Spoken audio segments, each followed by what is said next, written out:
Brother Young, come on up here. No Independence Day celebration at First Baptist Church, Wimberley, would be complete without Brother Young reciting that rugged flag. God bless you, brother. It's my blessed privilege to say something in behalf of the flag of the United States of America. There are too many people in this world today, in the United States, that don't realize what the flag of the United States represents. And there are some in our country that will not pledge allegiance to the flag and salute the flag of the United States. You didn't ask me my opinion, but my opinion is that any American that will not salute and pledge allegiance to the flag of the United States ought to be deported that day.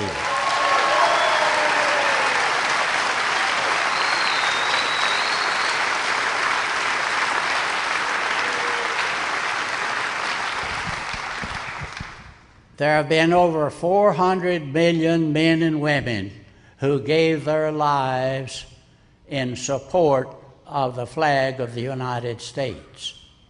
And there's been many things written about the flag, but I think the most effective one to me is a tribute to the ragged old flag written by one of our famous country musicians, Johnny Cash.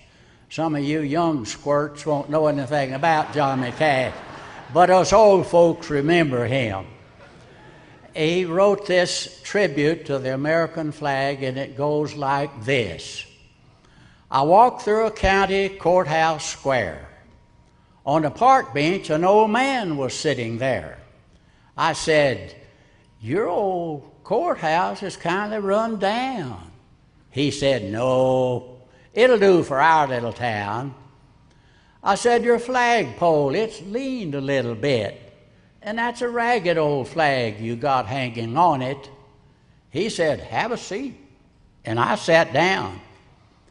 "Is this the first time you've been to our little town?" I said, "Yes, I believe it is." He said, "Well, I don't like to brag, but I'm mighty proud of this ragged old flag. You see, we got a little hole in this flag there when Washington took it across the Delaware. It got powder burned the night Francis Scott Key sat watching it writing, 'Oh, say, can you see?'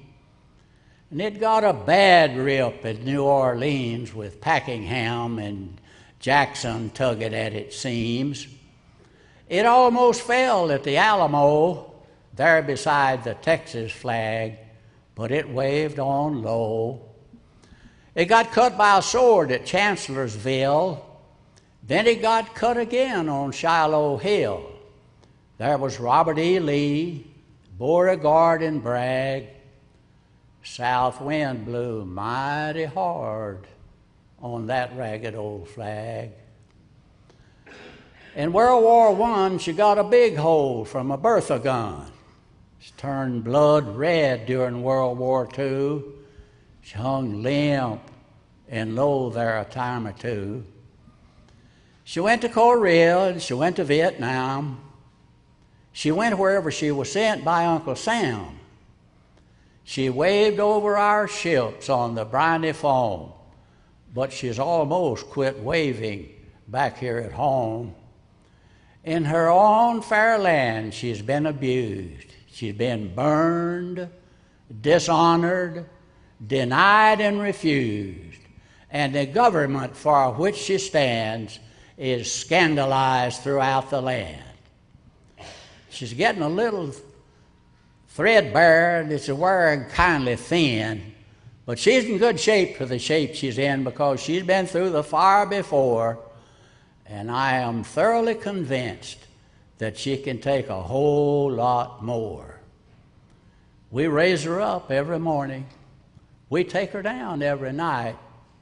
We don't let her touch the ground, and we fold her up right. On second thought, the old man said, I guess I do like to brag because I'm mighty proud of that ragged old flag.